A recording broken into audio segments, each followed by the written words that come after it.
to this training video. In this training video, we'll go and cover the programming of your mind presented by Eric Worre. This is all about the education that is extending your knowledge, and with the Eric Worre doing these type of trainings for us, we'll actually have a possibility to learn much more about this profession. Eric Worre is a guy who has been the industry's leading author and also the leading author of this latest book here, 7 Steps to Becoming a Network Marketing Professional, which has become a #1 bestseller recently. And this setup here we will leave over to Eric is programming your mind, and this is the first part that will give you an idea of what's behind the mythology and the psychology of how you actually run a home-based business and how you actually become a very professional in network marketing. Here we go, we leave it over to Eric. I'm going to show you something that happened in my mind, but would it surprise you to realize that you've been programmed not to succeed in network marketing? Would that surprise you? Starting at the age of 2, family, friends, co-workers, religious institutions, your boss, you've been programmed to fit into somebody else's model. So I want to talk to you about how to reprogram your mind. I want to start this event with how to reprogram your mind for success in network marketing. Does that sound like a good idea? All right. You got it? We good to go? Okay, cool.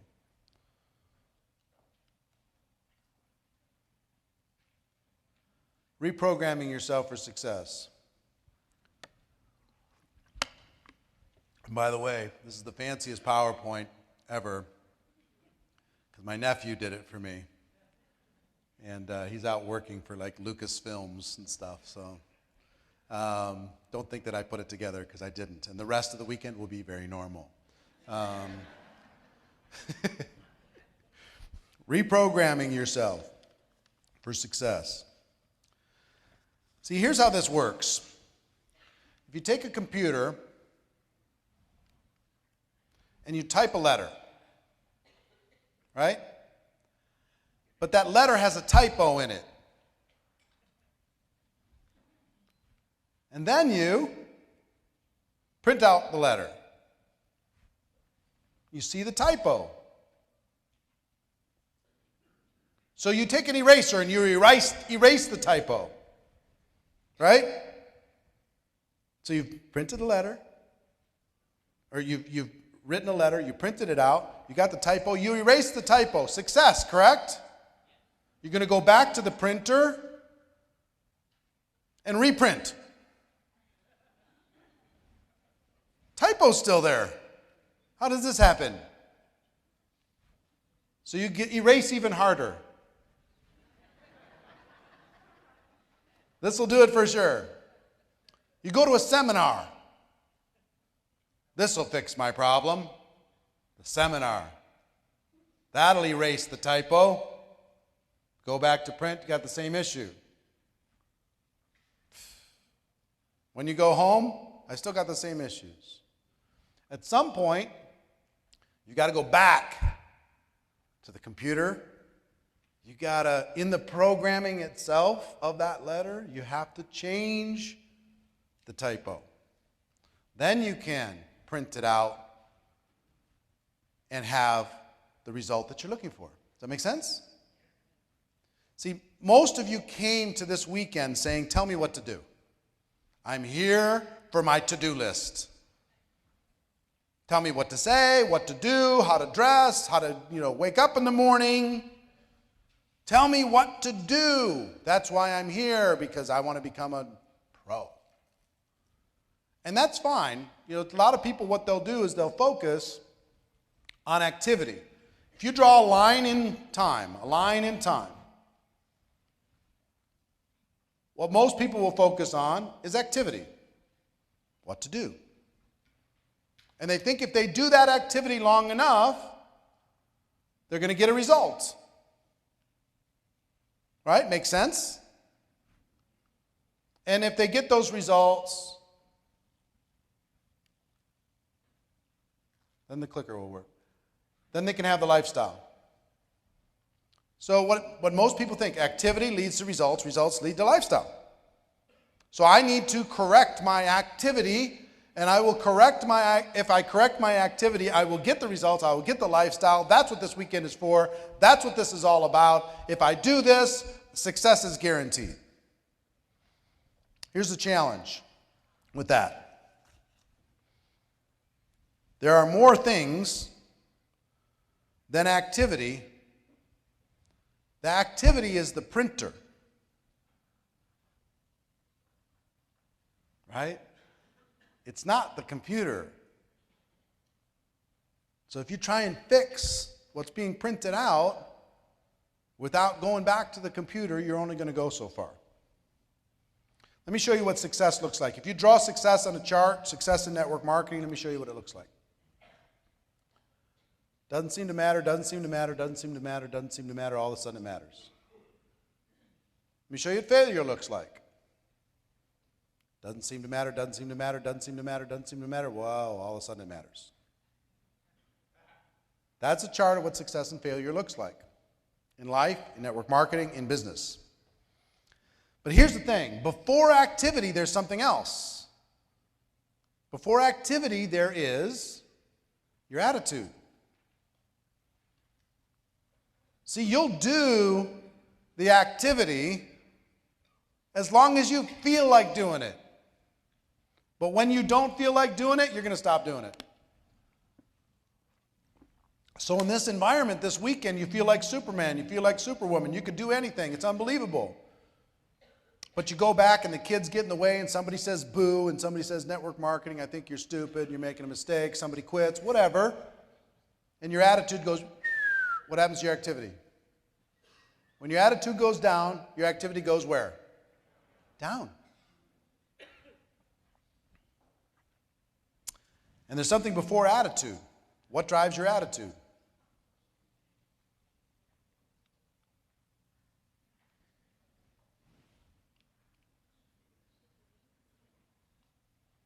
Your thoughts. What you think is important. But Jim Rohn would say your philosophy. Based upon your thoughts are going to drive your attitude. Your basic belief system is going to drive your attitude. If it's important to you, your attitude will be good about it. If it's not important to you, your attitude is not going to be so good about it. And before your thoughts, is your programming. There's that computer all the way back there.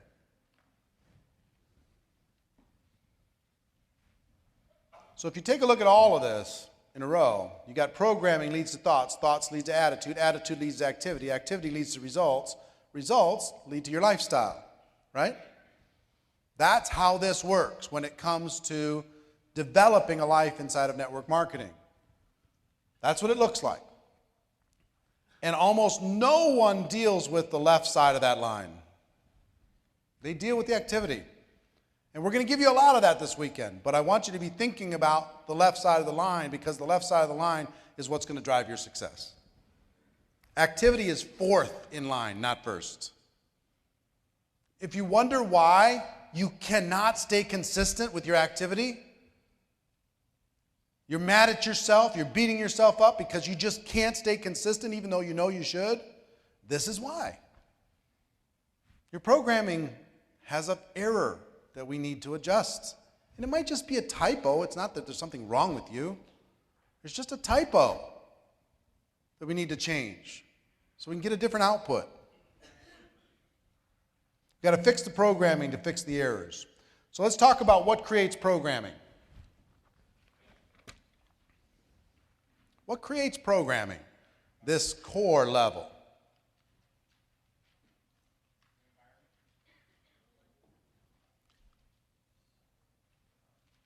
Your family. Your family's going to have a huge impact on your programming.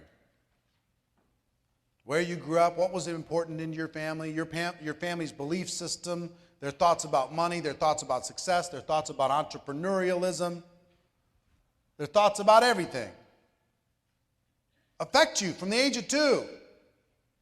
Are they risk takers? Or are they not risk takers? Are they entrepreneurs? Or are they not entrepreneurs? Are they 9 to 5? Are they union? Is it a union family? Is it a non-union family? I mean, there's a million things. What's important to that family is going to drive your programming. Here's what else will drive it.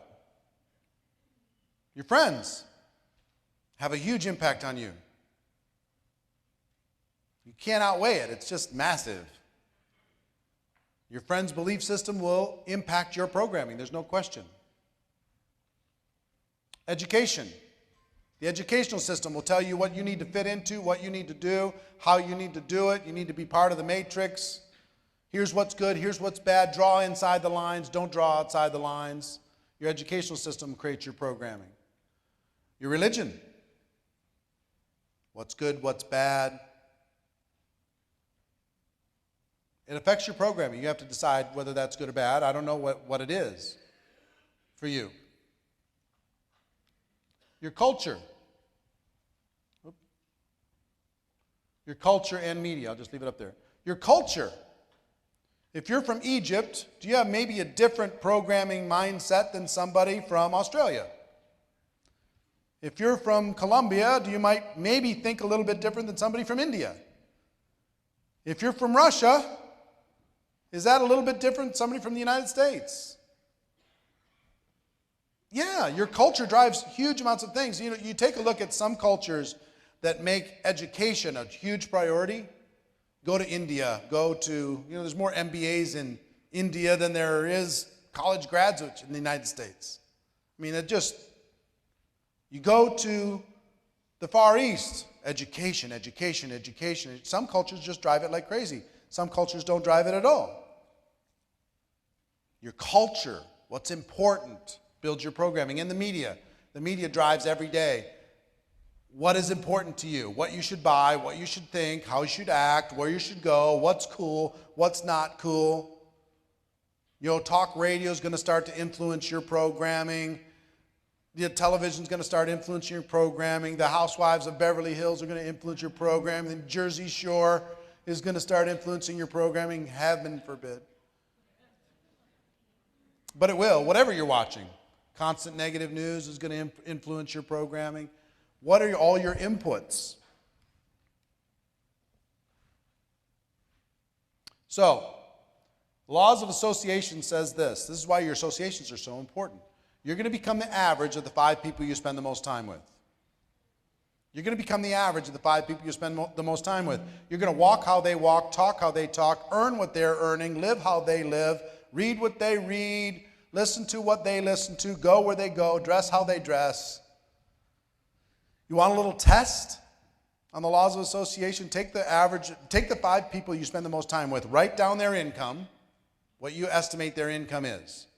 Average it, divide by 5. Add it all up and divide by 5. You're going to come up with a number. If you're not pretty close to that number, give it time. Because you will get close to that number.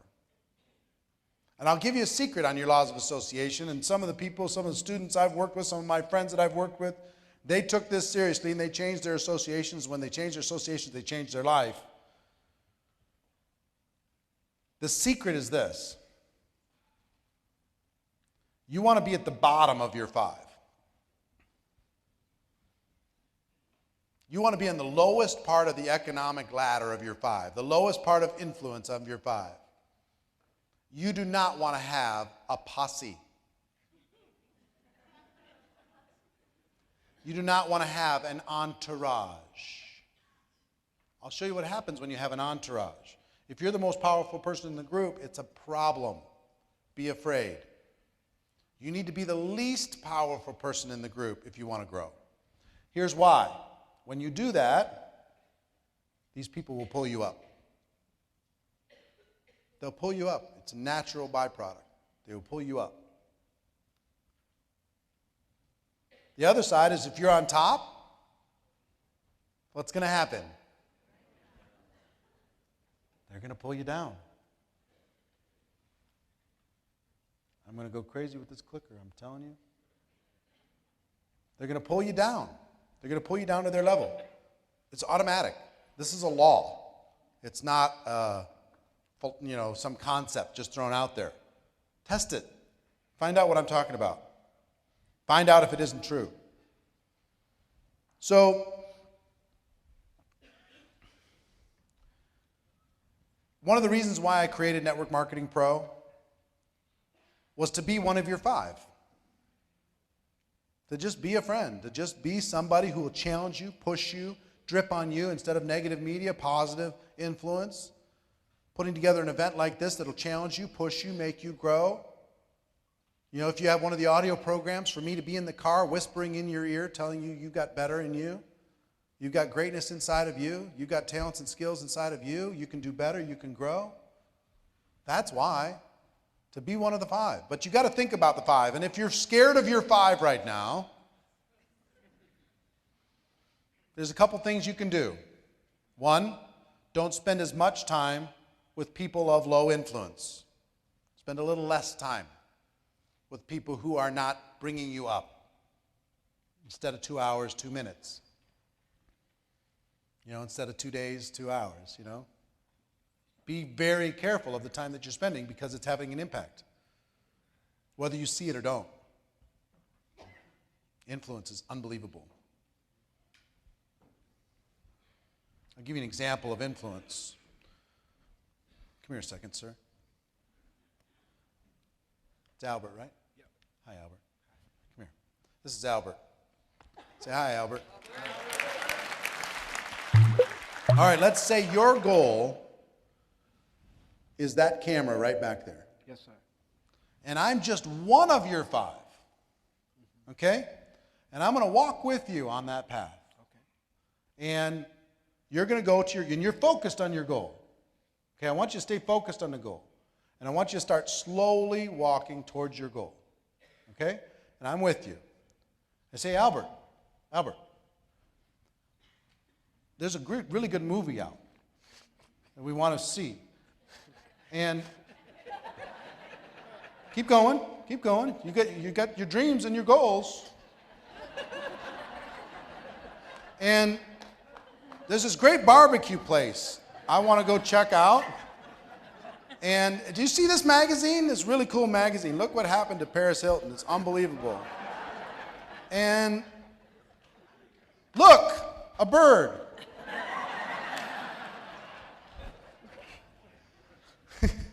I'm just one.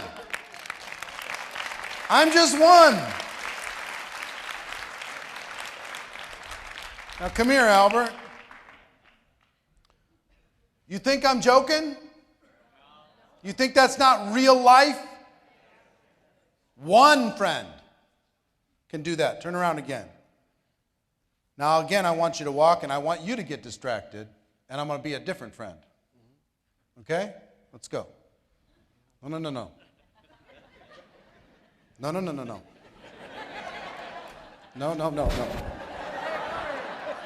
Dude, no. We're going here. Got it? No. Give Albert a big round of applause, will you?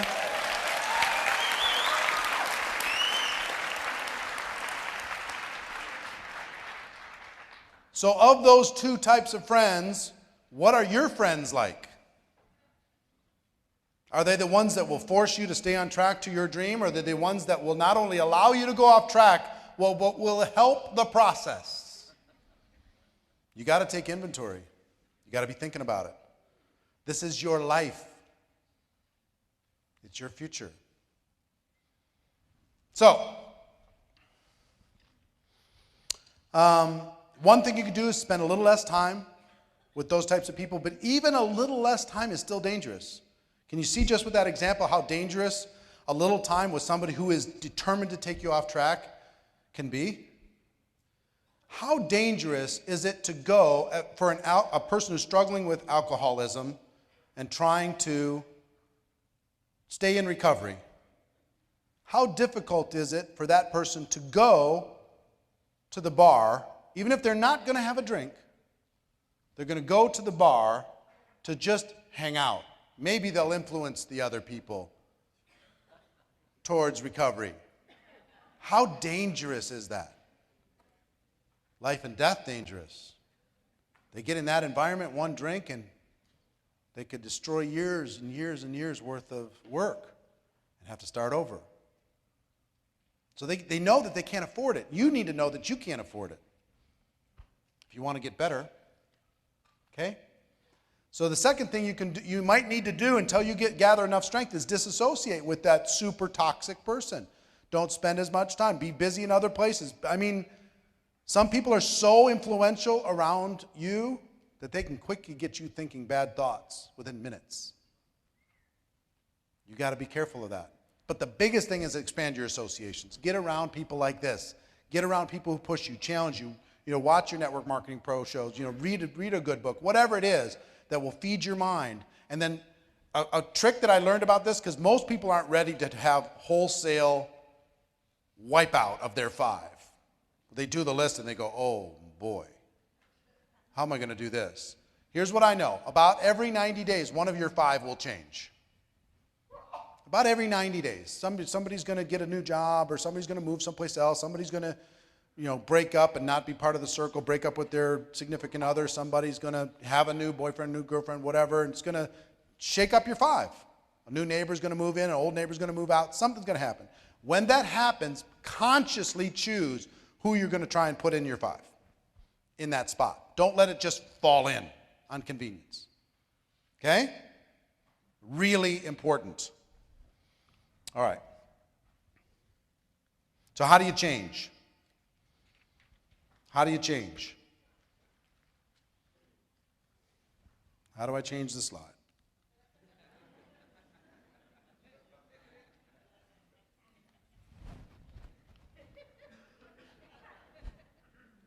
Four-step process to change your thoughts. Number 1 is awareness. You got to be aware of what's happening, who's influencing you, where your programming is going bad.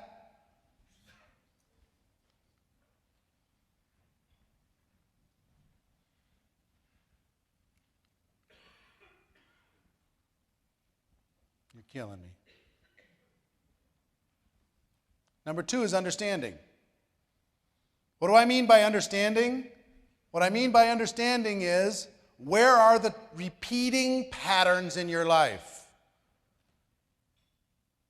Once you raise your awareness, you got to be thinking about your understanding. And understanding, here's what I mean by understanding. Where's my repeating patterns? Every time this happens, then this happens. Every time I get a little bit of money, then this happens. Every time I build up a little group, then they fall apart. Every time I am focused at an event, I go home and I lose my focus. Every time, every time, every time. What's the repeating pattern in your life? 3 is going to need to be disassociation from the negative influences that are contributing to that. And 4 is reprogramming your mind. Working to reprogram your mind.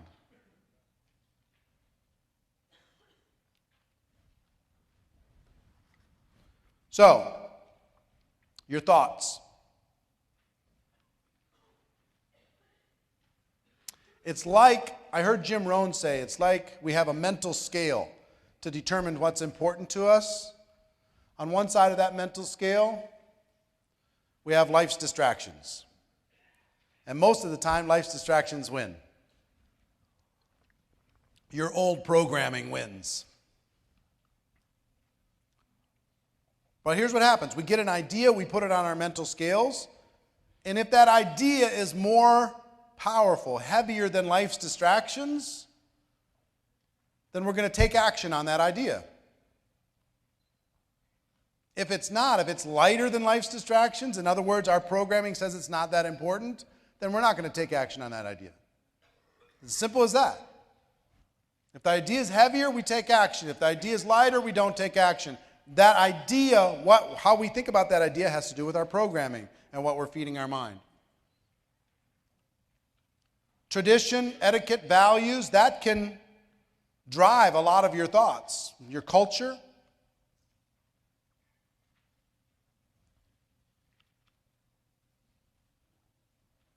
So if you have a thought, you can put it on this scale. And is that thought bigger than life's distractions? You're going to take action. If it's smaller, you're not. Really simple. Really simple. So let's get back to attitude. So we've talked about programming, we've talked about thoughts. Now we get to attitude. We're going to do basically what we think is important. We're going to have a good attitude about what we think is important. So,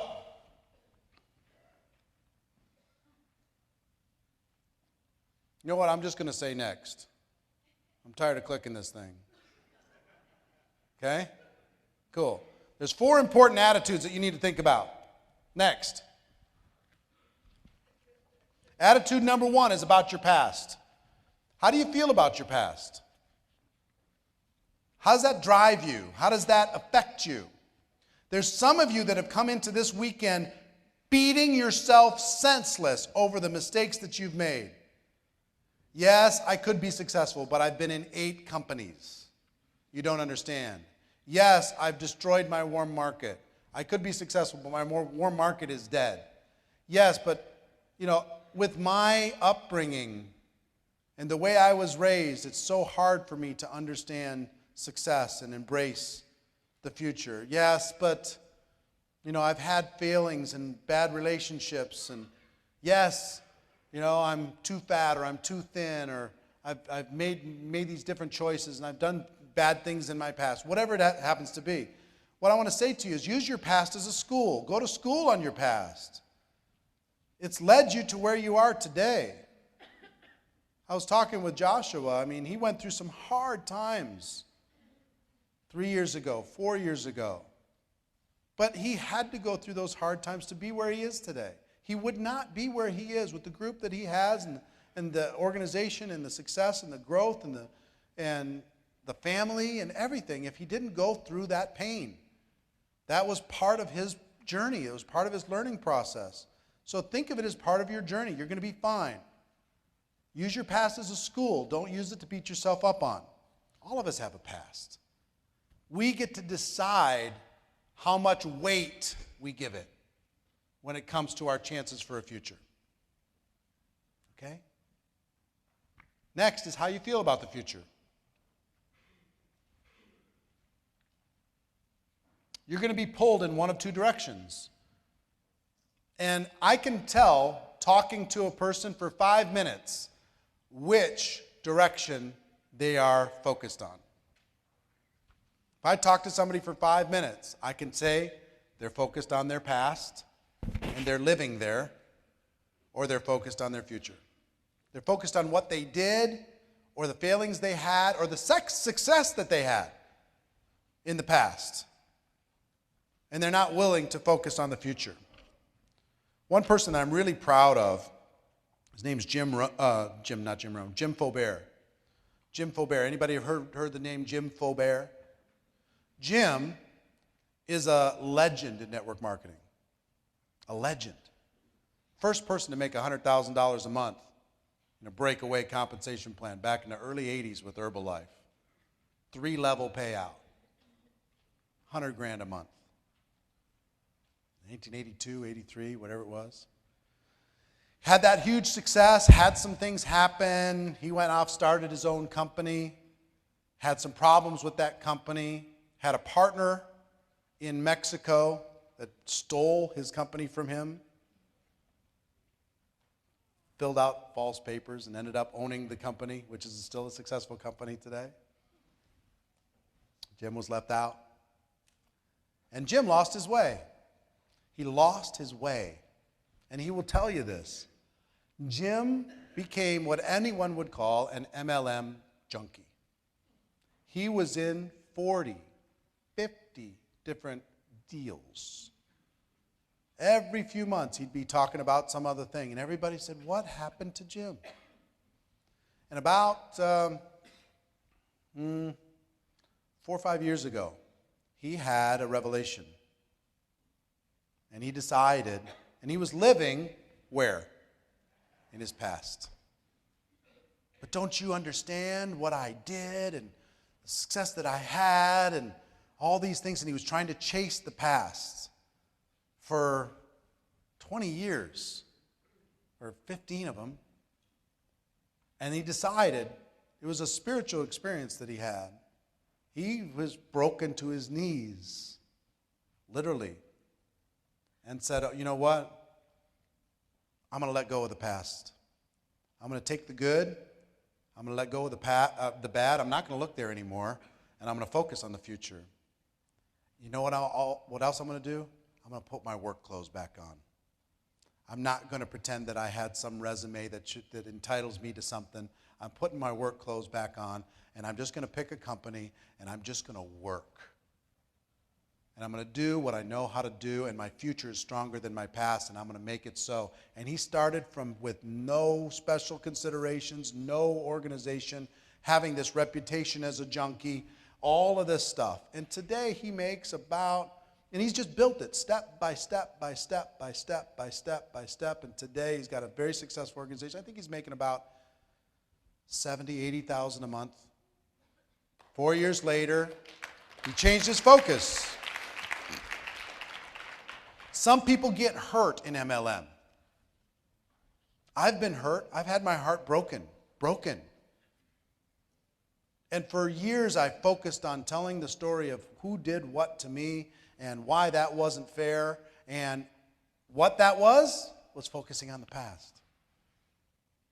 And then I let it go and I put more love in my heart and I let go of all those heartbreaks and disappointments and I started to focus on the future and then everything changed for me. It can change for you too. Okay? All right, good. Next, please.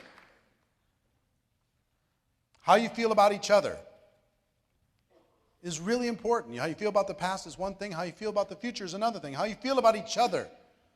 We need each other. We need to care about each other. Care about the people in your organization. They're not just the ends to or means to an end. They're people with hopes and dreams and lives. And when you change how you feel about each other, knowing that we all need each other and you're not so cool and you're not the most amazing thing ever. Yes, you might be the leader, you might have a bigger pin, but that's just a little bit farther ahead around the track. It's not because you're faster or better or more amazing. Your job is to transfer that belief to that next person, to care about each other.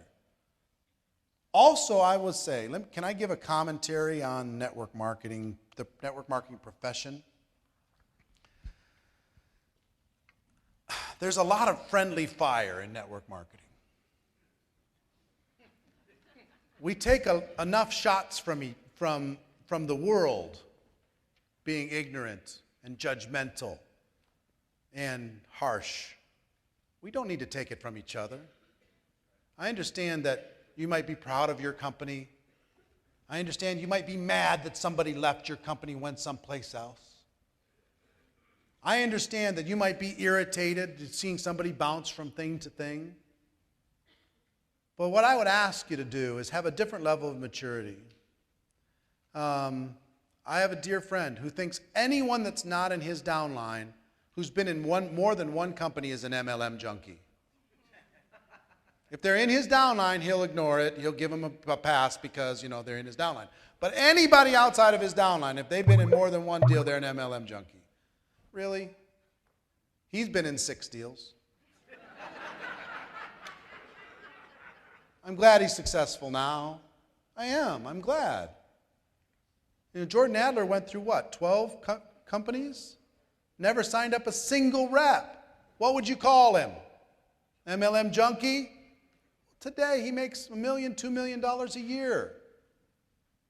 He has a good life. He needed to find his way. We don't need to take shots at each other. We need to support each other. And there were times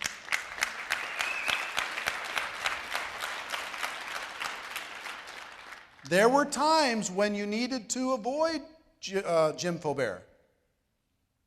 You needed to be a friend, but don't introduce your world to him because he was in 40, 50 deals. He hadn't found his way.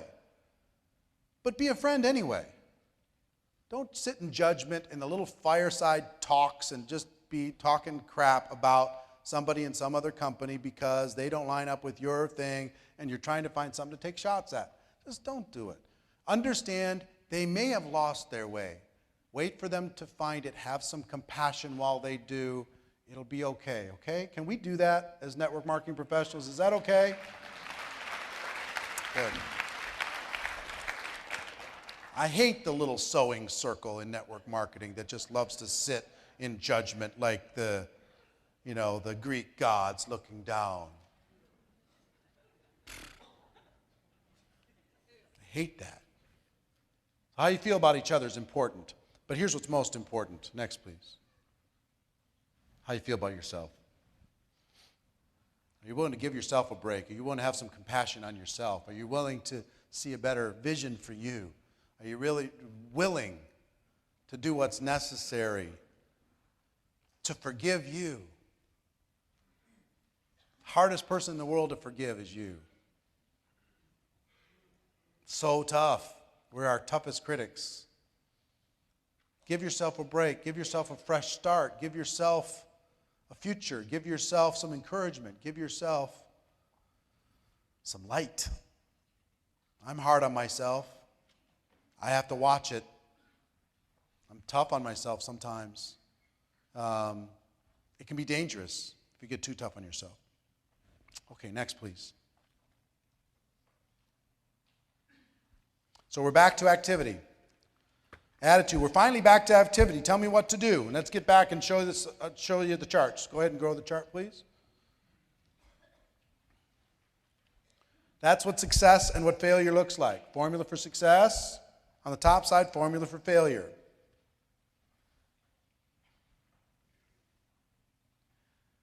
And here's the thing that's a fake out. When you look at this chart, when you start that line in time, the line in time,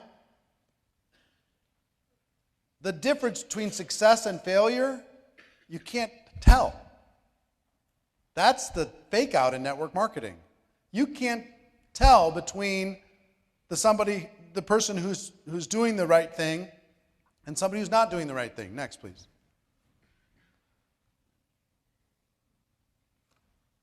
Let me give you the formula for success and the formula for failure. If you want the formula for success on top, it's a few simple disciplines practiced every day.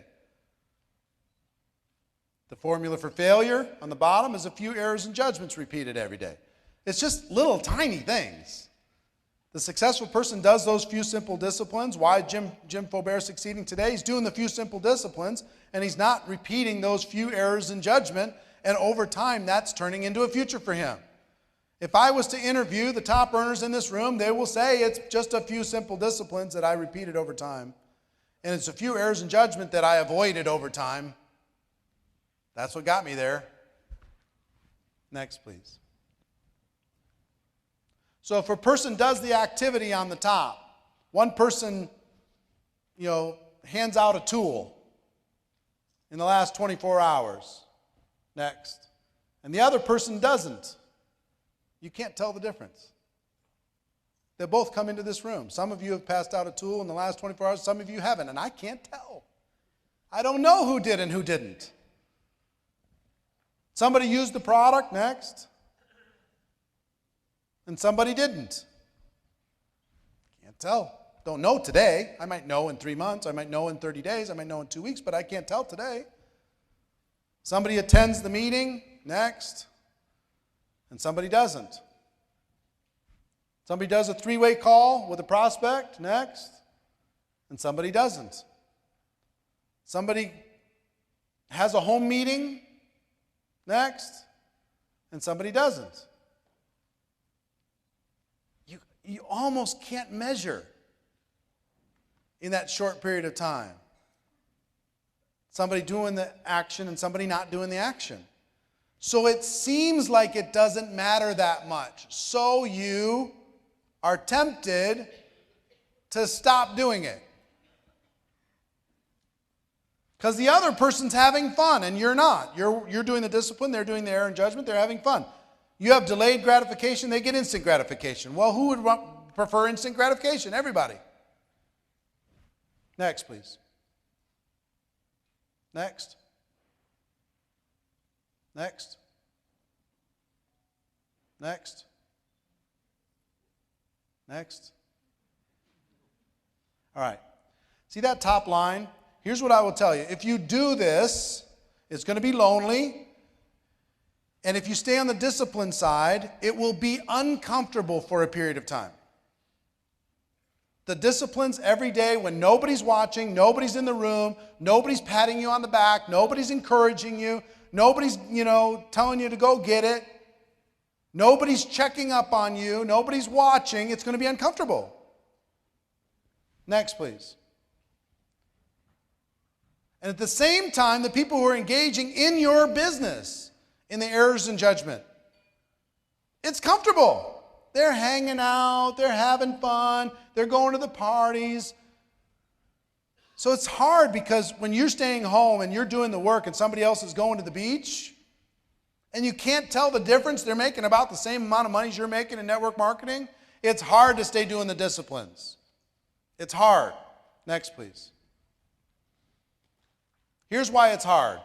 For every 20 people, even in your business, 19 of them are following the errors and judgment. Next. 1 are following the disciplines. 1 out of 19.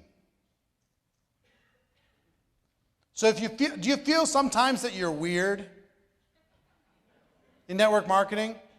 I guess I'm just different because other people in network marketing, they're not doing what I'm doing. I'm doing the home party. They're going to the movie. I'm making the calls. They're reading a magazine.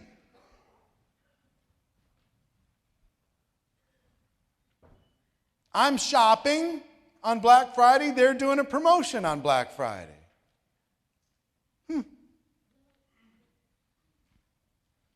Here's how I know somebody's in the 19. You want to know how you can figure it out? Because they don't wear special clothes, but they do special things. Here's how you find out. Next, please. Blame. Next. Justification. Next. Complaining. You talk to somebody in your group, and if it starts coming out of their mouth, yes, but this, yes, but that, oh, but you don't understand, I just had this thing, I couldn't get a sitter, justify, justify, justify. My upline wouldn't help me, I couldn't find anybody for a three-way call, blame, blame, blame. Well, if the company would just open up in this other market, or if they'd improve this product, or if they'd change this price point, complain, complain, complain. The people on the top end of that curve, the 1 out of the 20, they're pretty quiet when it comes to that stuff. They're too busy working to be complaining.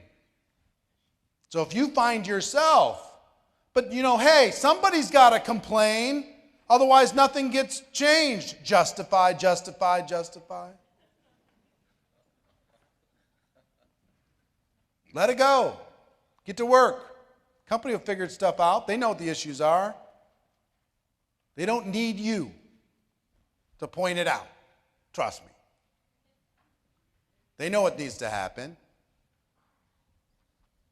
On the top side, next. Those people just take responsibility. And they keep doing the thing, and doing the thing, and doing the thing, and doing the thing. When it doesn't seem to matter, and nobody's watching, and nobody cares. Here's what happens on the error side. They keep complaining, they keep justifying, they keep blaming, they keep going through that process, saying, yo, I'm in network marketing, I want a future too. And here's what happens. What started to feel comfortable, next please, becomes uncomfortable. Becomes uncomfortable. That's when they quit. They didn't do the discipline, didn't do it, blame, justify, complain, blame, justify, complain, errors and judgment, errors and judgment, errors and judgment, errors and judgment. They fall off the face of the earth and they're done, they quit. But when they quit, they're very good at justifying it because they reach out to the other people in their circle of friends who are in the 19, and they say, well, what do you think happened? And the rest of the 19 say, it's not your fault. We're thinking of quitting too. You can only do so much. We gave it everything we had, didn't we? No. You went to the beach. You went to the movies. You went to do everything necessary to avoid doing the work and following the disciplines. Or maybe you did the disciplines for a few minutes and then you lost faith. Because here's the thing. You know the saddest thing in the world of network marketing? See where the green drops are? A person goes that far doing the disciplines, and they don't see that big a difference between them and the failures, and they say, enough, I'm not doing the disciplines anymore. I mean, this is crazy. And they give up there, and they join the 19. And they say, you know what, you're right. When they're a few disciplines away, a few steps away from freedom. That's the biggest heartbreak in network marketing. See, some people say the formula for success in network marketing is to never quit. Not true. You can stay on that failure line, not quit, and still fail. You have to stay in the game. That's the only thing that'll guarantee that you don't succeed is if you quit. But to succeed, you must commit to the little disciplines practiced every day to be able to create a future for yourself, because what was comfortable with the errors became uncomfortable. Next, here's what happens to the other side. What was uncomfortable becomes comfortable. My $1 million earner friends would tell you that's true. My 6-figure earner friends in the room would tell you, you know what, that's right. It was lonely, it was lonely, it was lonely. I had to find some other people on the discipline side that would give me some encouragement and be my friend and tell me that I'm on my right path. I had to surround myself with the right people, but now my life's good. John and Tiffany, where have you guys been in the last 2 weeks? Cayman Islands? Pretty nice, right? And then like 3 weeks ago, you're in Vegas, having fun. Life's pretty good. Life's pretty good. How much you make last month? $280,000. Life's pretty good.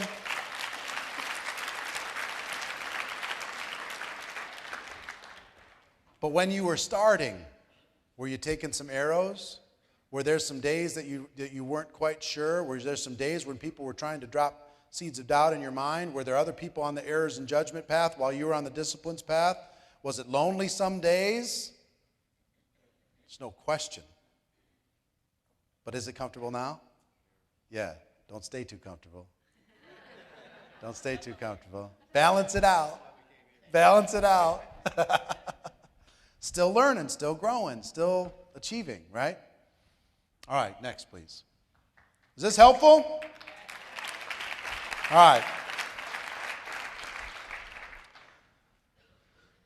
Let's talk about results.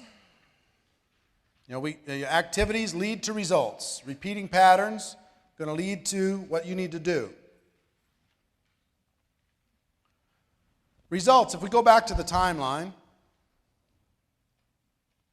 you got programming leads to thoughts, thoughts lead to attitude, attitude leads to activity. Doing those little things when nobody's looking, nothing seems to matter, long enough until it gets comfortable, that's going to give you some results.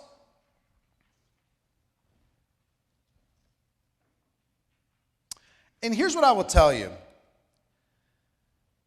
A lot of times, if you can go back and you can fix your programming, you're going to be in good shape because the program is going to drive the whole engine.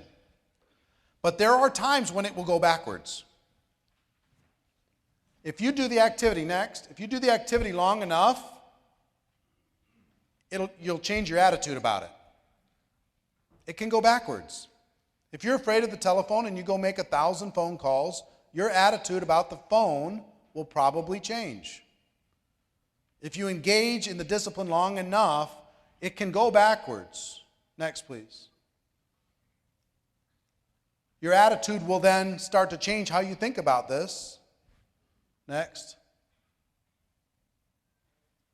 And those thoughts will start to change your programming. I've done activities long enough that it actually changed my programming. There's a lot of things that I've done in network marketing that have gone backwards and reprogrammed based upon doing the action. Next, please. But here's a better way. Do the activity, get a result, take that, go back and examine your programming to see if there's either a fault or something that you need to encourage. Next. If you go take that result back to the programming, think about it. okay, what's really important to me? What's a core value? Maybe this weekend can help to shift some of that. Next, please. What most people get stuck in is this loop. They have a good attitude, they do the activity, they get a bad result, they go back and have maybe they don't do the activity, they wait. Their attitude is the thing that just drives this little loop, and they get stuck, and they don't ever go back and fix anything. Next, please. So now you get a good result, and the results are a byproduct of programming, thoughts, activity, and attitude and activity. That's what results are a byproduct of. It's natural, right? It's not just the activity, it's the rest of those things. Next. Lifestyle.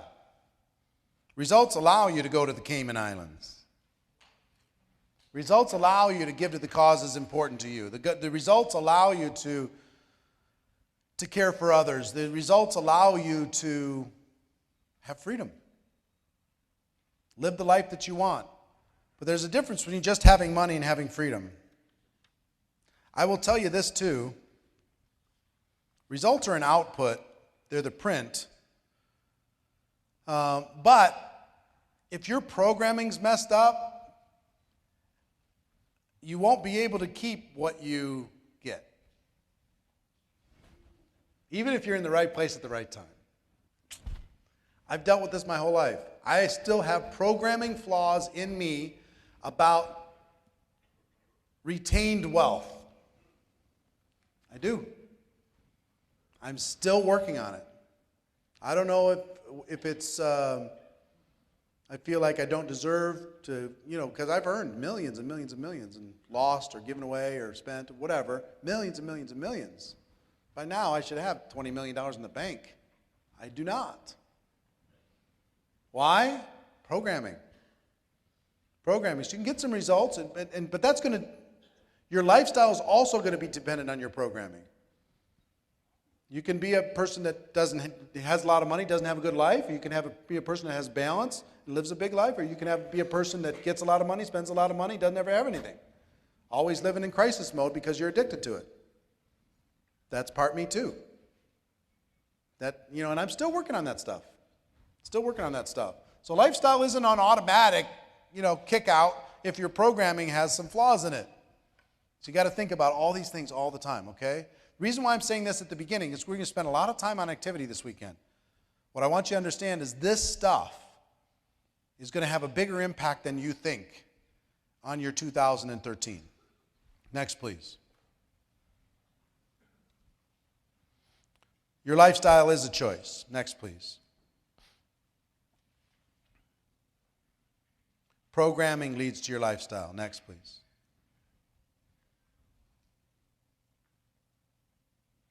Disciplines. When you talk about the disciplines, you talk about those 7 things, or you talk about the things you're going to do every single day. There's only 7 basic disciplines that you need to learn, and we're going to talk about this weekend. Discipline number 1, finding people to talk to. That's a skill. It's a discipline, finding people to talk to. Number 2, inviting. Having them look at your product or opportunity. Number 3, presenting. Letting them know in the best possible way what it is you have to offer. Number 4, following up. It takes 4 to 6 exposures for a person to make a positive decision on average in our business. It's not just a one-time thing. Number 5, closing, helping people make a decision to become a customer or distributor. Number 6, helping a brand new person get started. Helping them join your business in the best, most efficient possible way. And number 7, building for events. Those are the 7 fundamental skill sets. When you read the book, that's what you're going to find is the 7 fundamental skill sets. You learn those skills, you'll be fine. There's leadership, there's other things you can add to it, but what you will find is if you learn those skills, you're good. If you don't learn those skills, you're going to keep repeating patterns until you do. Luck, timing, and positioning can go away for you, and you can step into a greater level of ownership of your life. Next, please. Let me show you something. You see this? Programming leads to thoughts. Thoughts leads to attitude. Attitude leads to activity. Activity leads to results. Results lead to lifestyle. I want to show you what this really is. You've seen it in a timeline, but here's what this really is. Next, please.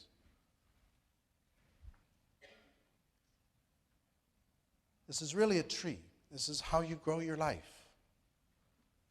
The lifestyle is the leaves, and the branches are the results, and the activity is the foundation. But what do you need in order for this to stand? Next, please. You need the root system that drives deep with the programming, the thoughts, and the attitude that'll give it life, that'll give it stability, that'll give it longevity. If you sprout up and you don't have a root system, what's going to happen? You're going to get blown over. If you focus on the programming, the thoughts, and the attitude, and we will drive the activity today to build a solid redwood tree. And then those results are going to start to sprout out. And the lifestyle, all those leaves on the tree, all those lives you were able to touch, all those people you were able to impact, everything that's been able to happen for you. You ready for that? Yes. All right.